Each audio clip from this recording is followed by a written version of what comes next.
The San Antonio Spurs have struggled since the retirement of legends Tim Duncan, Tony Parker, and Manu Ginobili, and have been out of the spotlight for a while. However, last year they drafted Victor Wembanyama, who might be the most talented basketball player since Kevin Durant. After his impressive first season, the Spurs might already be glimpsing their bright future. With several key trades this offseason, are they poised to become strong candidates for the play-in tournament or even a direct playoff spot next season? Have these trades boosted the Spurs' competitiveness? Let's find out. The Spurs made two significant moves this offseason. First, they signed Chris Paul from the free agent market with a one-year, $11 million contract. The second major move was acquiring Harrison Barnes as part of a three-team trade, essentially getting him for free. It's puzzling why the Kings decided to send Barnes away, especially since trading DeMar DeRozan was a solid move for them as they aimed to return to the playoffs. While keeping Barnes would have pushed them over the first apron by about $8 million, they could have made adjustments to minimize the luxury tax impact, but that's a topic for a separate discussion. For now, it's clear that these moves are a significant gain for the Spurs. Chris Paul's reputation as a point guard needs no introduction.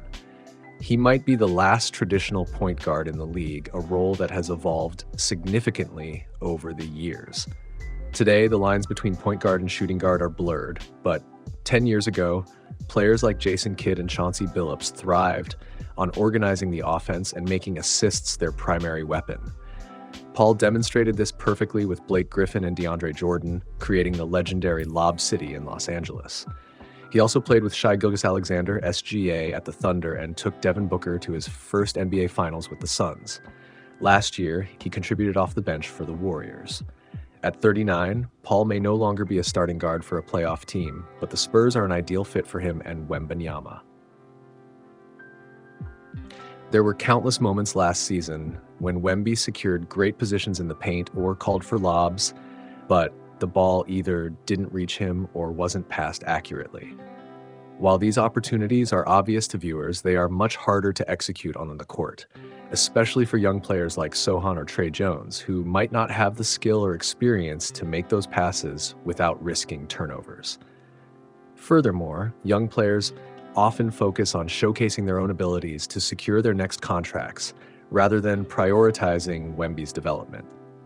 With Paul's arrival, it will be clear that Wemby is the team's first option. Sochan can focus on his offense, freeing him from ball-handling duties that didn't yield the desired results last season. In the first 33 games, Greg Popovich experimented with Sochan as the ball handler, hoping he could become a playmaking forward. However, this role typically harder for taller players who take longer to dribble and are more prone to turnovers. While elite playmakers like Luka Doncic average over 4 turnovers per game, it's a difficult skill to master without exceptional talent like LeBron James. Although Paul's mid-range and three-point shooting have declined, making him less ideal as a starter for a playoff team, his ability to run the pick and roll will be invaluable for Wemby. Playing with Paul doesn't mean Wemby will be limited to dunks. The pick and roll can create mismatches, mid-range shots, and open up the floor for Wemby to attack while Sochan cuts to the basket. The Spurs can employ diverse offensive strategies with Paul at the helm. Paul's mentorship could benefit Devin Vassell, just as it did for SGA, who spoke highly of playing and training with Paul. Vassell could see significant improvement under Paul's guidance. Harrison Barnes is also a great addition to the Spurs' starting lineup.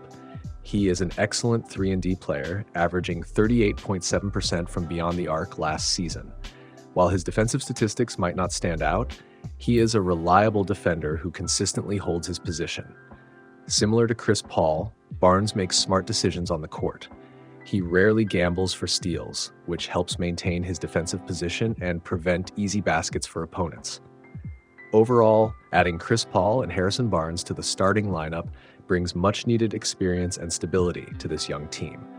Next season, the starting lineup could feature Chris Paul, Devin Vassell, Harrison Barnes, Jeremy Sochan, and Victor Wembanyama. This lineup shows significant potential, especially on defense. With Barnes, Sochan, and Wemby, opponents will face a tough challenge every night. The team boasts size, experience, and athleticism. While the backcourt defense might need some improvement, The overall defensive outlook is promising. Offensively, Wembanyama's three-point shooting still has room for growth. He attempted 5.5 shots per game from beyond the arc last season, but relying too much on his perimeter game might waste his size and talent. As the core of the team, Wemby should develop a diverse skill set that can be effective in the playoffs. For example, Chet Holmgren shot 37% from three-point range during the regular season, but this dropped to 26% in the playoffs. Next season, the Spurs will have better spacing, which should benefit both Wemby and Sohan. This improved spacing will allow Wemby to maximize his impact inside, while still having the option to stretch the floor. With Paul orchestrating the offense and Barnes providing stability on both ends of the court, the Spurs have a promising foundation for the upcoming season. Can the Spurs be strong contenders for the play-in tournament? To answer this question, we need to look at what went wrong last season. The Spurs won only 22 games, far from the impressive 46 wins required to reach the play-in tournament. Achieving a 56.1% winning rate is crucial for a team to succeed in the play-in format, which requires winning 2 single-elimination games. One of the Spurs' significant weaknesses last season was their three-point shooting, ranking near the bottom of the league. While Chris Paul and Harrison Barnes might improve this area slightly, it's unlikely to be a game changer. Another critical stat is free throw attempts. The Spurs lacked players who could consistently draw fouls. Although Paul may not draw as many fouls as he used to, his experience and mentorship could help Wemby and Sohan develop this skill. The Spurs had high assist numbers but also struggled with turnovers. The addition of Paul should help reduce turnovers and improve their overall ball handling. Defensively, the Spurs did fairly well, with Wemby's presence deterring opponents from attempting many two-pointers and securing defensive rebounds. With Barnes in the lineup, their defense should improve even further. While the Spurs have some significant improvements with Paul and Barnes, they still face challenges. Their three-point shooting and ability to draw fouls need considerable work to make them competitive in the play-in tournament. However, with their defensive potential and the added experience, they are certainly heading in the right direction. So what about their opponents next season? How hard will it be to make it to the play-in tournament? Let's take a look at the competition in the Western Conference. Thunder, they've patched their weaknesses and are looking stronger. Nuggets, Denver lost KCP, but their core 4 players are still intact. Timberwolves, same core players, same high expectations. Mavericks, they've added Klay Thompson, boosting their chances. Suns, they remain largely unchanged and continue to be a strong team. Lakers, is the whole management team out on vacation or something? Pelicans, there's uncertainty around Brandon Ingram, but acquiring DeJounte Murray shows they're serious about winning. Kings, they've also made moves to strengthen their roster. Warriors, they've balanced their roster well. Rockets, they were so close to making the play-in tournament last season. Grizzlies, despite being destroyed by injuries and Ja Morant's situation the past 2 seasons, they could be strong competitors if they stay healthy, and if someone locks Morant's gun away from him. This is just a brief overview of the Western Conference. There will be a more detailed video before the next season starts.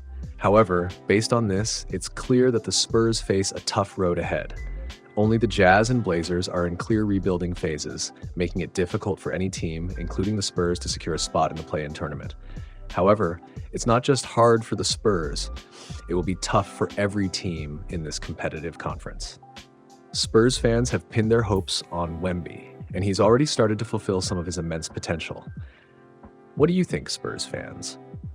Can Chris Paul's veteran presence and Wemby's rising star power push the Spurs into the playoff picture? Will we see a new winning culture take root in San Antonio? And is Wemby destined to be the league's next Defensive Player of the Year? Share your thoughts and predictions in the comments below. Thanks for watching. If you enjoyed this analysis, hit the like button and share it with fellow basketball enthusiasts. Your support helps us bring you more in-depth insights and exciting updates.